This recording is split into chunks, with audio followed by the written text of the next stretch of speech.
Queridísima Ali, anoche no pude dormir pensando que habíamos terminado. He dejado de amargarme porque sé que lo que tuvimos fue real. Y si en algún lugar en un futuro lejano nos reencontramos en nuestras nuevas vidas, te sonreiré con alegría y recordaré cómo pasamos el verano bajo los árboles, aprendiendo el uno del otro y creciendo en el amor. El mejor tipo de amor es aquel que despierta el alma y nos hace aspirar a más.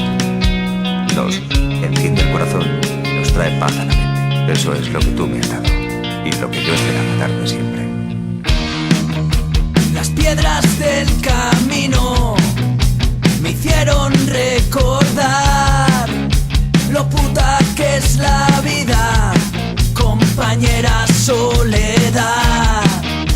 Los sueños se perdieron en esta gris ciudad, buscando en mis recuerdos, no los quiero yo encontrar.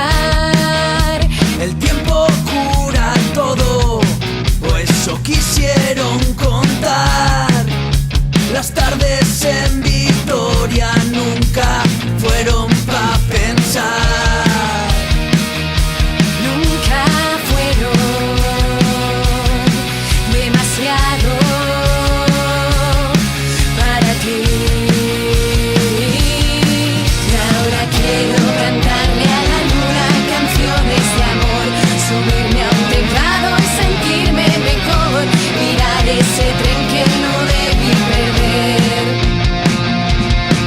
y saltar al vacío sin red, andar como un gato frente a una pared, que sentirme mal se me da tan bien.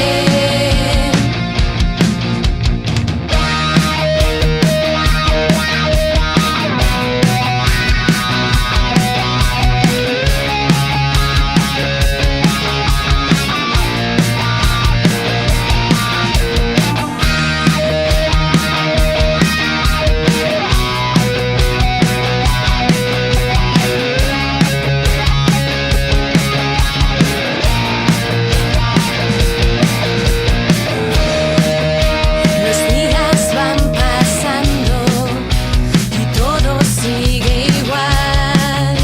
Las noches son tan frías que no te puedo olvidar.